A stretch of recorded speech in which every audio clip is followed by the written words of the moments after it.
neuronal pool. These are the different nerves in our nervous system, and we have sensory, as we know, we have motor, and we have interneurons. Sensory are also known as afferent, and the motor are also known as efferent, and the interneuron is in between those two. If you have an interneuron, that's for interpretation and coordination. So sensory information go to the brain through afferent, which is sensory. Motor command leave the central nervous system, which is motor, efferent. And if you have an interneuron, an inter means between, so this is a neuron between the other two, and this is for interpretation, planning, and coordination. So if you have this in between, interneuron, you will be able to interpret, you have the time to think about the sensory information coming to you, and you have the time to coordinate different reflexes or different actions and so on. If you don't have the interneuron, it will go afferent, efferent, nothing in between. So you don't have the time, or you don't have the neuron that will coordinate these for you.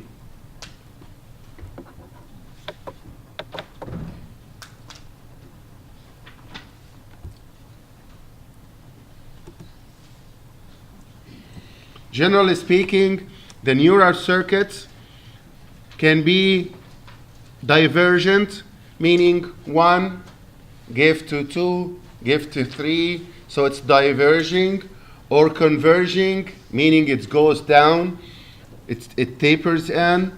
And then we have serial processing, which move in a single line. I will show you the picture that will make it easier. And the reason why we have these different arrangements is when you have the divergent, it's going to, you have a signal here, and you want it to let as much as possible of the central nervous system know about something. Okay, so this is like, I have an information that's important. There is something emergency, for example. So I will tell the class, and I will ask you, each one of you, to tell other classes, so that we diverge. We make everybody know about a situation. Versus convergence, if you wanted somebody who is important to know, so the whole class will tell me, for example, and another class tell another instructor, and we will go to the dean, for example, or the president or something, and let them know what's going on. So you're converging. And when you're converging, you're bringing the information toward single. Serial processing, on the other hand, is single line. The next one is parallel. So it does not diverge, it's not converge, it just go parallel to each other. So you're doing several things at the same time. Reverbation, means again. So reverbation is reverb again, meaning you keep on repeating the same thing over and over again. So if you look at this picture here, this is a divergent. You start with 1, go to 2, each one go to 3, and so on. So you're diverging. This is converging. This is serial processing. Neuron, let neuron know, and so on. Parallel. Even those start like this, but from this point, there is no more divergent or convergent. It will continue like this all the way. Reverbation. This is a signal that goes just like the serial processing, but then a feedback will go to do it again. So it keep on reverberating to repeat the action until it's inhibited. So these are the different types. Now reflexes. We talked about the reflexes before, and the example of that was when you touch something, when you touch the stove, you touch something that's painful or hot, okay? And then you move your hand right away, right? This is called a reflex. You touch and you move away. In between the touch and the movement, there are steps in between that goes within milliseconds to do the action. So you touch, receptor is stimulated, right? The first part is the receptor is stimulated. The receptor will get the signal, whatever the signal is, It's painful, is it hot, it is cold, whatever it is. You get the signal. What's after the receptor? The reflex? Inside the reflex, what take the signal from the receptor? The what? Yeah, sensory neurons, which is called afferent, and then goes to the central nervous system. Central nervous system. What's after the central nervous system? Yes, efferent. And what's after the efferent? Effector. So we start with the receptor, afferent.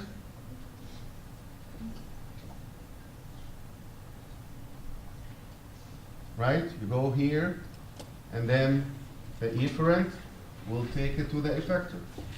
So what are the components of the reflex again? What is this? Central nervous system. Okay. Are you all following?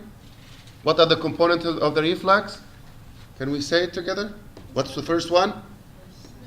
Receptor. Sensory. Or Central nervous system. Efferent or motor. efferent or motor. Okay, don't forget this. This is the building unit of any reflex. At this point, there might be a one in between those two, or not. Okay, so this part, depending on what type of reflex, but what we mentioned together right now, this is the basic. We have to have this. The other one is optional. You might have it or not, depending on the type of reflex. So the reflex can be can be simple and can be complex, depending on if you have interneuron or not, simple or complex. Reflexes. If you talk about the reflex arc, the reflex arc is the basic unit that we were just talking about right now. Start with the receptor, afferent, central nervous system, efferent, effector. And usually in the reflex arc, the action in the effector is negative. You're touching something, and your action is to do the opposite, negative. You move away. So the steps, stimulate the receptor, whatever the stimulus is. If I ask you a painful receptor, if you step on something that's painful, what type of receptor is that? Is it physical or chemical? Physical. It's physical. Yes. And if it is cold or hot, Chemical. that will be chemical. Except if it's extreme, that will be physical.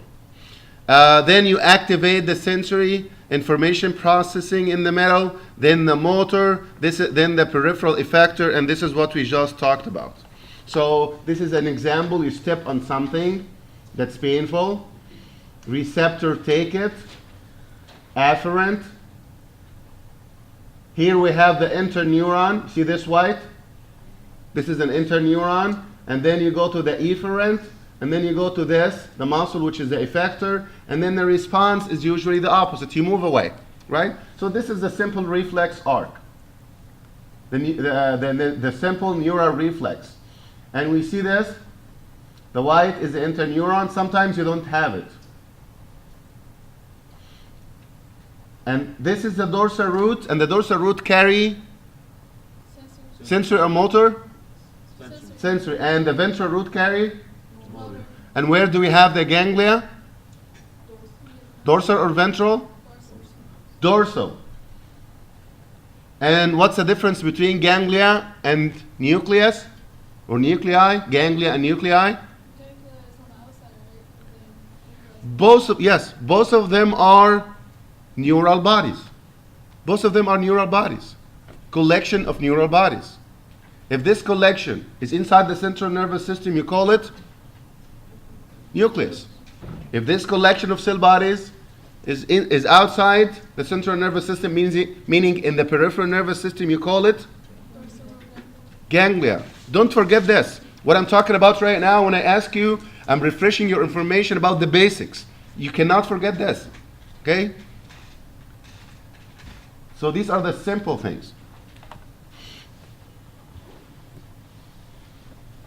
If every time I say something like this and you write it down, or even it's recorded, if you put those together, spend 90% of your time on this, you will do a lot better on what you think. What I keep on repeating, this is the core of the chapter. So always focus on this.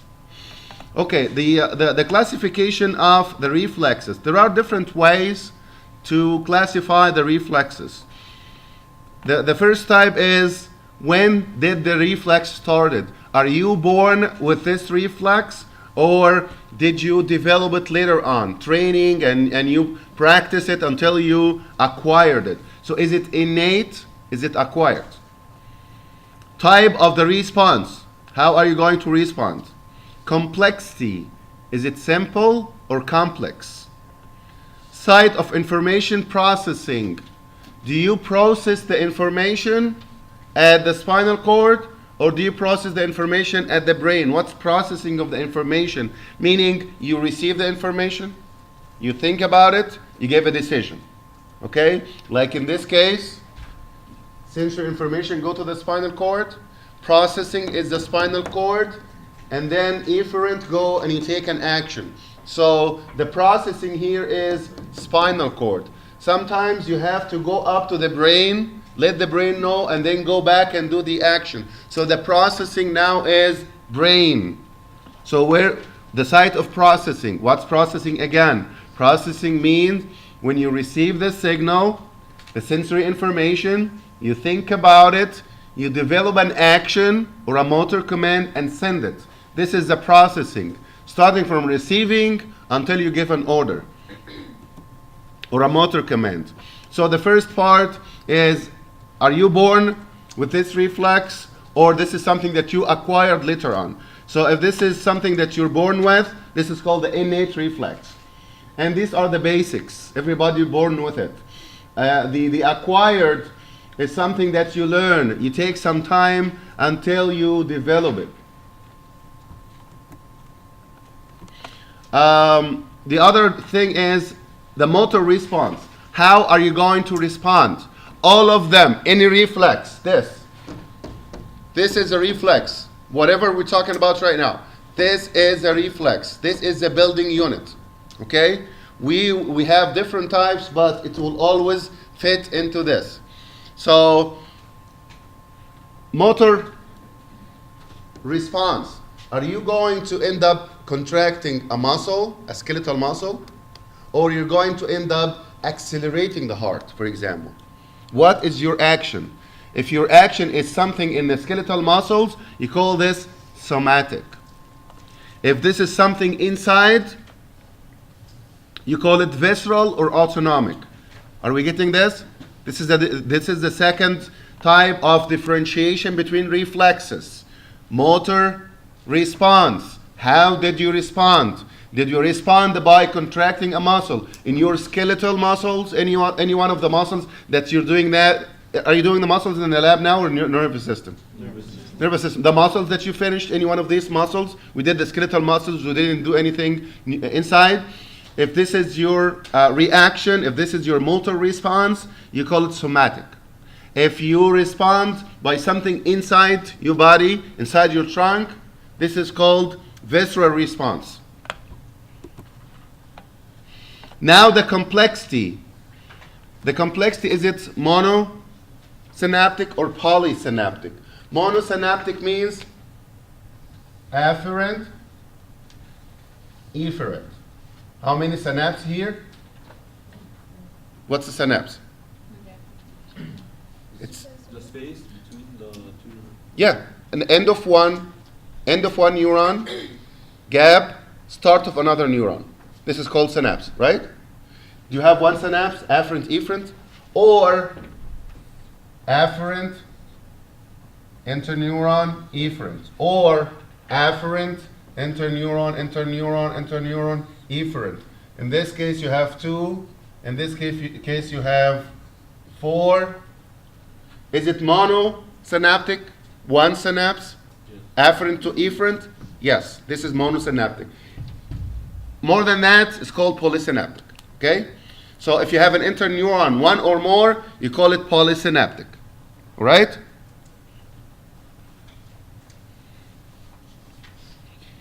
How many? It doesn't matter. It's either afferent, efferent. You don't have interneuron, or you do have. How many? It doesn't matter. So monosynaptic, polysynaptic. One, you have one synapse, monosynaptic. Afferent, efferent. That's it. No interneuron. If you have interneuron, one or more, you call it polysynaptic. Since information processing, this is what I was just talking about. Something like this. Receptor, afferent, spinal cord, efferent. So the processing is in the spinal cord. Versus if you do it in the brain, afferent, brain, efferent. This is called cranial. Cranial. So where did you process the information? Did you process it in the spinal cord? Spinal reflex. If you process the information in the brain, you call it cranial. Okay, this is just summarizing all what we talked about. And this is actually a good summary. It can give you what you need to know. This is what you have to know. So if you talk about the spinal reflexes, it can be monosynaptic, it can be polysynaptic. If it is polysynaptic, it can be intersegmental, which is even more complex. So it's not only polysynaptic, but it can also be intersegmental. What's intersegmental means? Meaning like this. An afferent, receptor first, afferent, and then you go to C5 segment, okay? And instead of just going to the afferent, no, you go to C5 and you go up to C4, C3, and then go to the efferent, like this. And instead of just going like this, afferent, efferent, you go afferent, and you go up to the next, and then you do the efferent.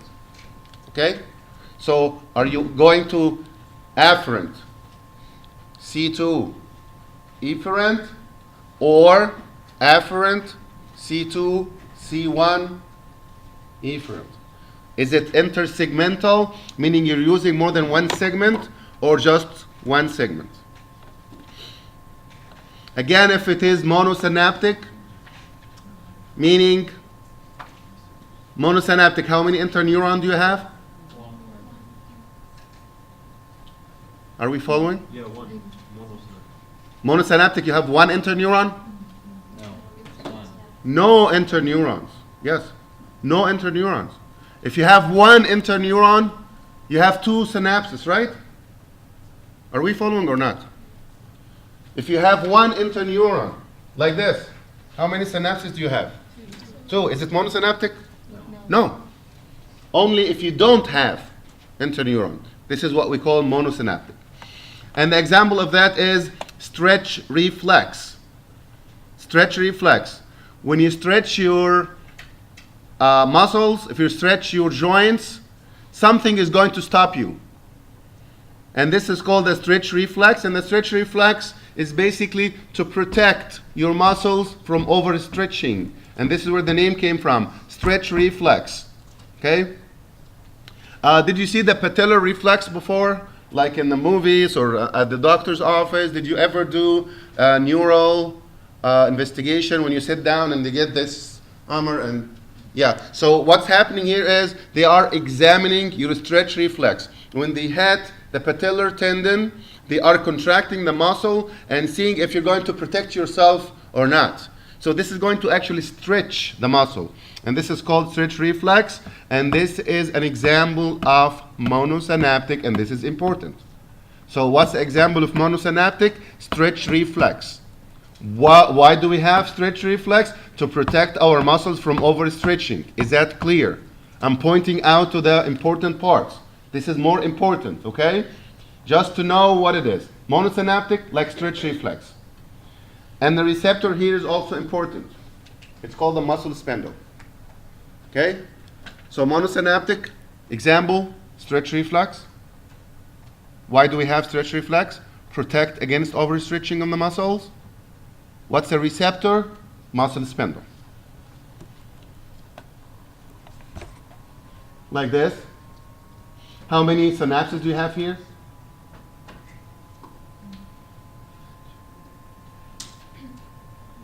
How many synapses? One. Red to black. Do you have interneuron here? No. So this is a monosynaptic. Okay? So the muscle spindle is a receptor within the muscles. What's the muscle spindle? This is a receptor for stretch reflex. Where do you have it? It's called muscle spindle. Where do you have it? In the muscles. It's called muscle spindle.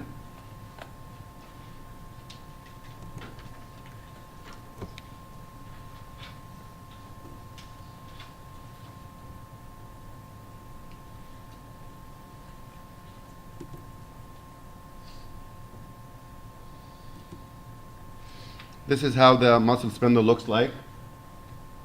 It's inside the muscle fibers within the intrafusal fibers. So this is called the muscle spindle.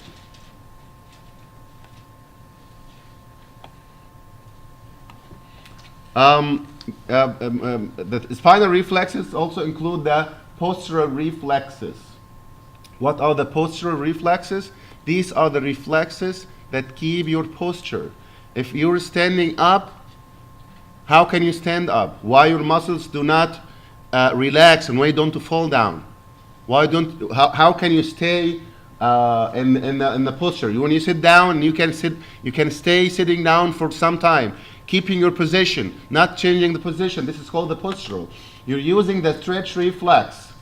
Okay? So here is what's going to happen. If I'm sitting down like this, okay, I'm sitting down and I'm getting tired, and then I'm going to go like this. The muscles in the back will stretch and it will contract to get me back in position. So what is keeping me in this position? Whatever the position is, stretch reflex. Anytime you do an action, when you contract any muscle or stretching any muscle, a signal will come and you will oppose the signal to keep you in this case, if you're standing up, in the upright position. Okay? And this is how we keep our balance.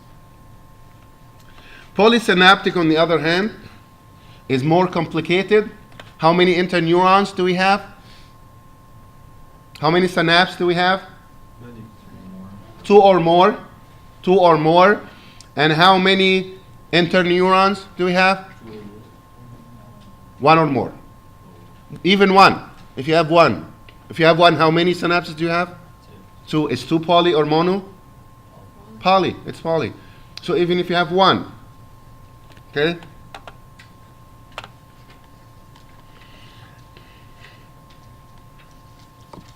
And in the polysynaptic reflexes, we will have an interneuron, and this interneuron will control more than one muscle. And this explains why do we need the polysynaptic reflex. I mean, the monosynaptic is a stretch reflex. You don't need to do anything else besides sensory, integration, motor. So you stretch, you go back. Okay? Just protect you. But if you wanted to coordinate several muscles at the same time, you have to include an interneuron in between to coordinate these muscles. So why do we need the interneuron? Coordination. Okay? And you can produce EPSPs or IPSPs, the excitatory or inhibitory. You can excitate one or stimulate one muscle and inhibit the other muscle. Okay? Example, when I contract my biceps, can I contract my triceps at the same time? If I'm doing this action, if I wanted to flex my elbow, I'm contracting my biceps. Can I contract my triceps at the same time? No. If I contract my biceps, trying to do this, and the triceps is contracting, you can't do the action.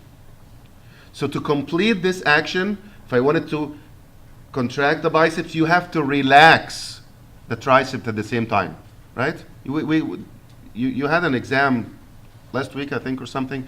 You don't remember that? I remember it. Okay, so like this is the primary mover or prime mover, and this is the antagonist. So in this case, you need to contract the prime mover, and at the same time you relax the opposite muscle. So excitatory in this and inhibitory in this at the same time. This coordination will need an interneuron, one or more in between.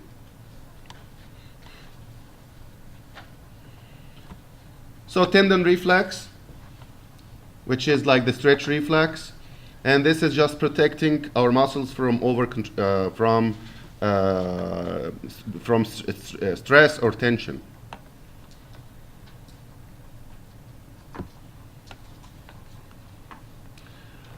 Withdrawer reflex. The withdrawer reflex is when you move away from any painful stimulus. Like the simple one that we talked about. You touch something and you move away.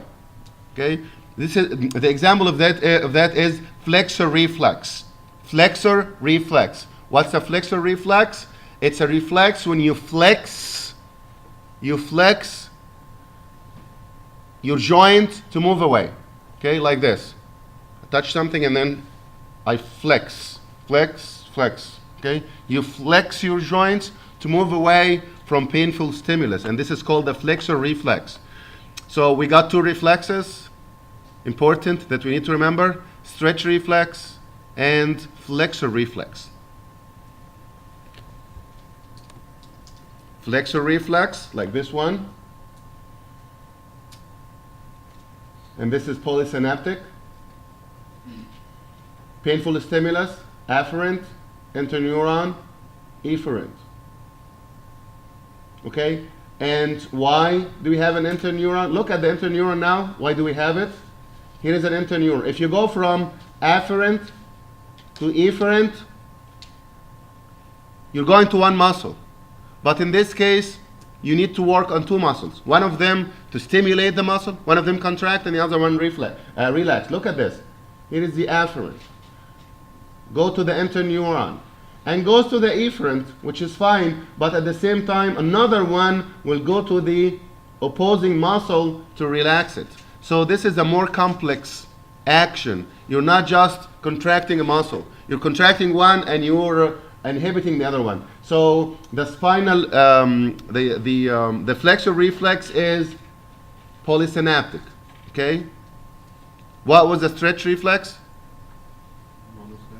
Monosynaptic, and the flexor reflex is polysynaptic, and the function of the stretch reflex is to protect you against overstretching. It's called a stretch reflex, protect you against overstretching your muscles. Flexor reflex is polysynaptic, and it protects you against any painful stimulus. Are we following so far?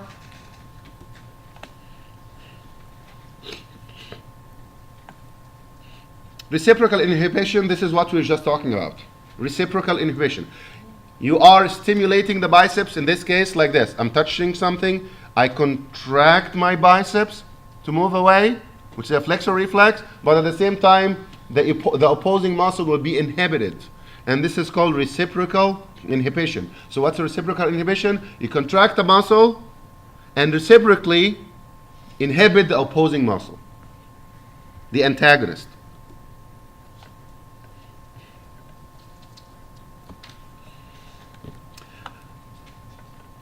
On the other hand, the reflex arc can be ipsilateral and can be contralateral, like cross.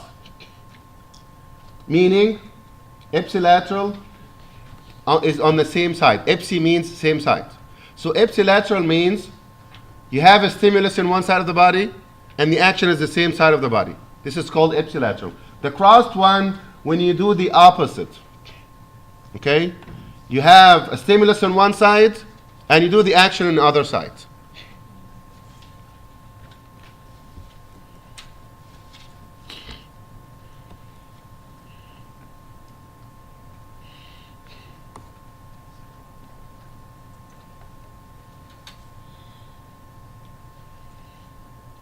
Okay, so cross reflex. Example of that is, When I touch something, look at this. When I touch something, okay, that's painful or hot, in my right hand, right side, okay, I touch something. Receptor pick it up. Afferent or sensory. Spinal cord, right? Interneuron. Efferent, I contract. All of that happened in the right side, right? Agree? Everything happened on the right side. Versus if I'm moving and I hit something that's painful, right? Not only that I need to move this right side away, but I also need to contract this, otherwise I will fall down, right? Or when you move, I'm flexing this, extending this, right? And then I flex this, and I extend this. This is how we walk, right? So you need to coordinate right and left side at the same time. This is called crossed or contralateral. You're using the two sides at the same time. Did we get this? This is called the crossed reflex. Crossed extensor reflex is when you flex one side, you cannot do anything but extending the other side. Otherwise, can you flex the two knees as you go, as you move? Can you flex both of them at the same time? You'll fall down, right? You flex right, extend the left. You flex the left, you extend the right, right? This is how we walk. Can you flex both of them? No. You have to flex one and extend one, and then alternate. Okay? So something like this. Not only in this case, which is different than the ipsilaterals like this. I touch with my right hand, I move my right hand away. Did I do anything in the left side? Nothing. This is ipsilateral. But look at this. Not only that you have to move your right foot away, but also you have to extend your left side. So this is both sides, right? Crossed extensor reflex or contralateral.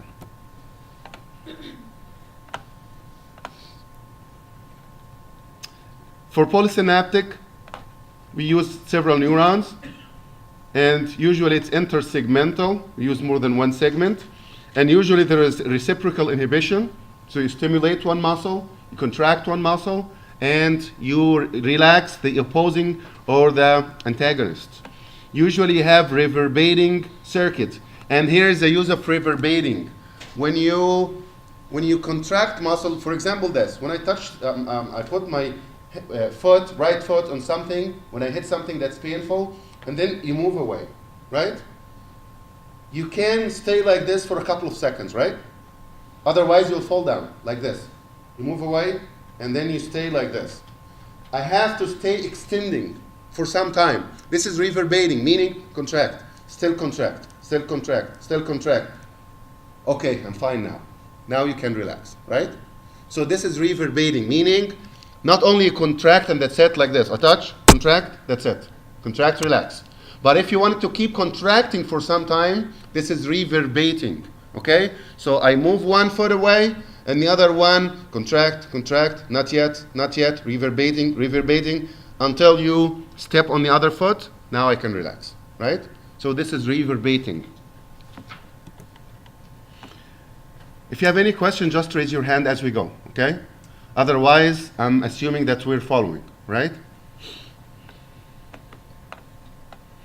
Okay, the brain, on the other hand, can alter the spinal cord. The arrangement of management in our central nervous system, the spinal cord is the lowest of all.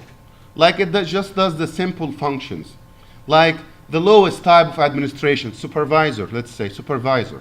Okay, you just supervise the workers. But you can go from supervisor to manager, to branch manager, to CEO, right? You can go in that arrangement. So the spinal cord will be like a supervisor. When you go up to the brain stem, that will be the next management, okay? So let's say this is a branch manager or something. And then you go to the brain, general manager. And then you go to the cerebral cortex, and this will be the president or the CEO, okay? This is the arrangement of order. So if I touch something that's painful, but I decided to keep on touching it, can you? To an extent.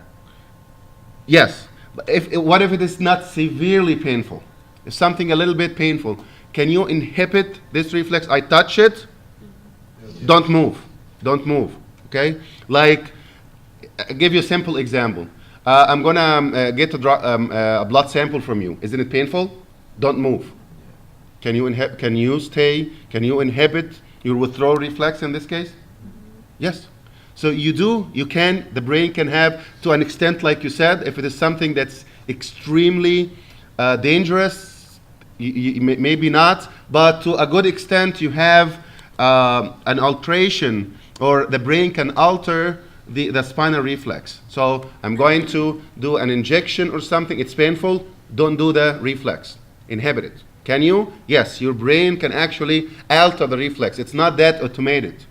It's automated only in simple creatures, but we don't have brain. But we have a brain that can actually overcome, or can actually have an upper hand over the spinal reflexes.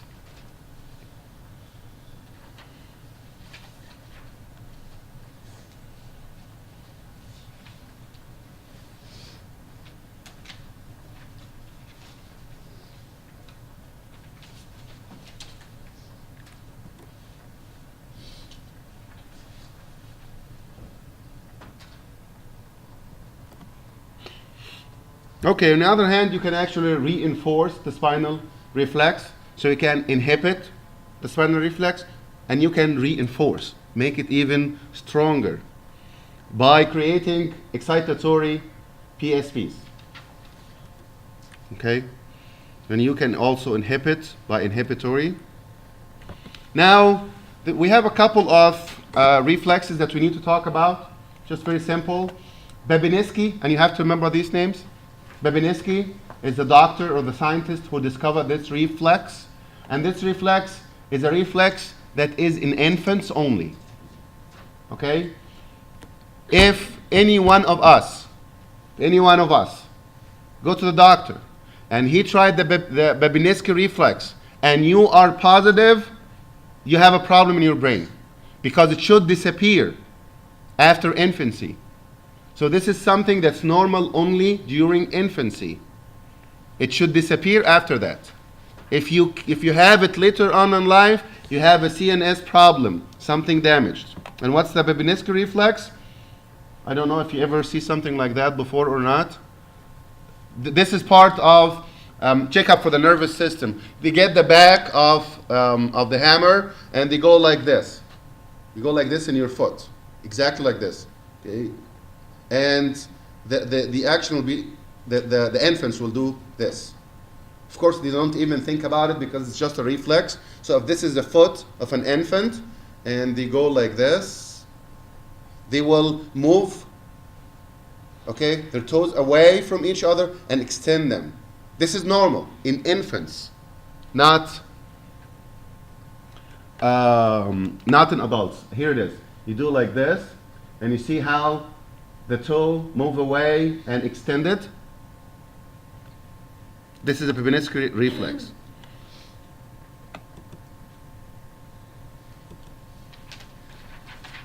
Okay, did we get this? Okay. So this is for the reflexes. And that's it for this chapter.